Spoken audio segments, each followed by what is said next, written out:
कथाओं के अनुसार नंदी का विवाह सुयशा नाम की एक कन्या से हुआ था। लेकिन सुयशा कोई सामान्य स्त्री नहीं थी। वह एक शक्तिशाली वानर राजा की पुत्री थी, एक ऐसी राजकुमारी जिसके पास वैभव, शक्ति और सुख सुविधाओं की कोई कमी नहीं थी। लेकिन इसके बावजूद उनका मन केवल शिव जी की भक्ति में लगा रहता। उन्हें ना ही शक्ति की भूख थी और ना ही धन की।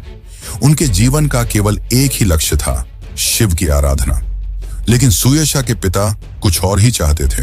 वे चाहते थे कि उनकी पुत्री का विवाह किसी शक्तिशाली राजकुमार से हो, ताकि उनके राज्य का बल बढ़े।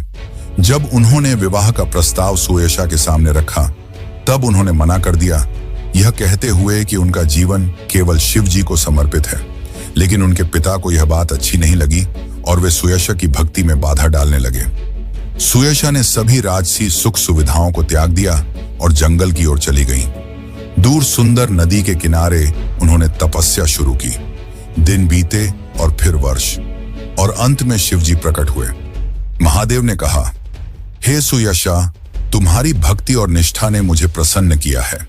मैं तुम्हें वरदान देता हूं, तुम्हारा विवाह मेरे सबसे प्रिय भक्त और गणों के प्रमुख नंदी के साथ होगा। यह सुनकर सुयशा का हृदय आनंद से भर गया। उधर जब नंदी को यह समाचार मिला तो उनके मन में भी अपार खुशी उमड़ पड़ी।